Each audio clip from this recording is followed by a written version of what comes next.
So by now we have understood how there are 4 different preferred methods of learning and how each child as an individual may have a different way to learn and not one single method could be applied to all.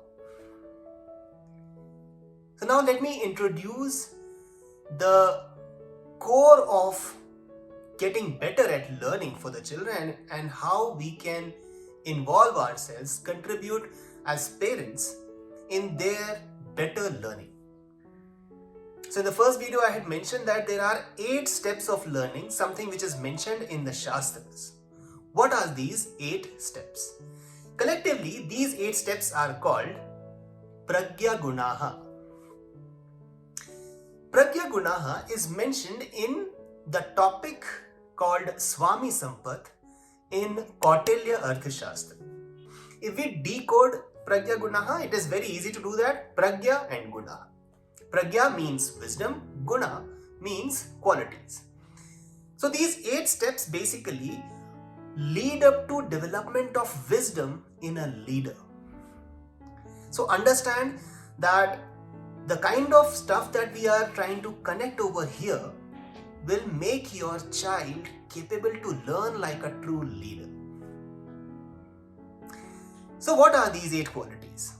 To start with, I will dwell on Shushrusha, Shravan and Grahan.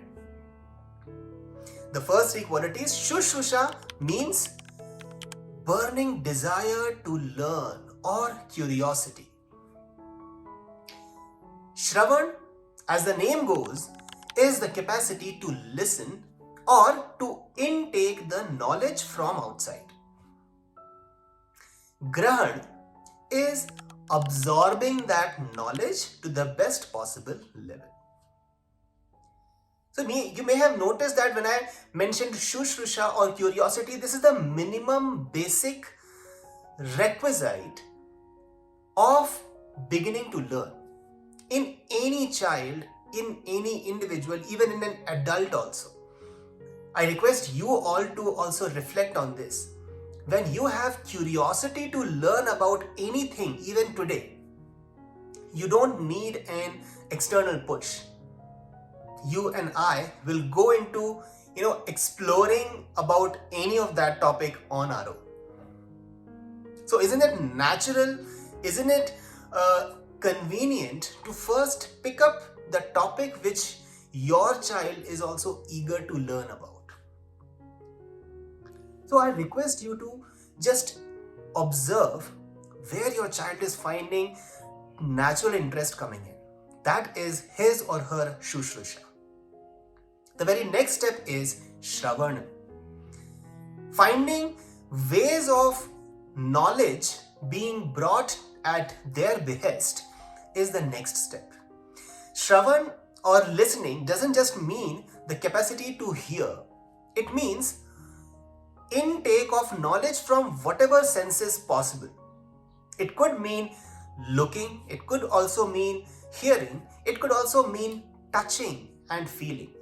Remember, I had mentioned about the capacity to auditory learning, visual learning and kinesthetic learning apart from read and write type learning in the video number 2. So Shravan is all of that. Amongst these 4, whatever is the most preferred and natural method of receiving knowledge for your child, try to bring that environment and that scenario to the maximum possible level so that their absorption, which is the 3rd step of this, is maximum. So like we move to the 3rd step, which is Grahan or absorption, this is only possible when their natural preferred way of receiving knowledge is brought to their convenience.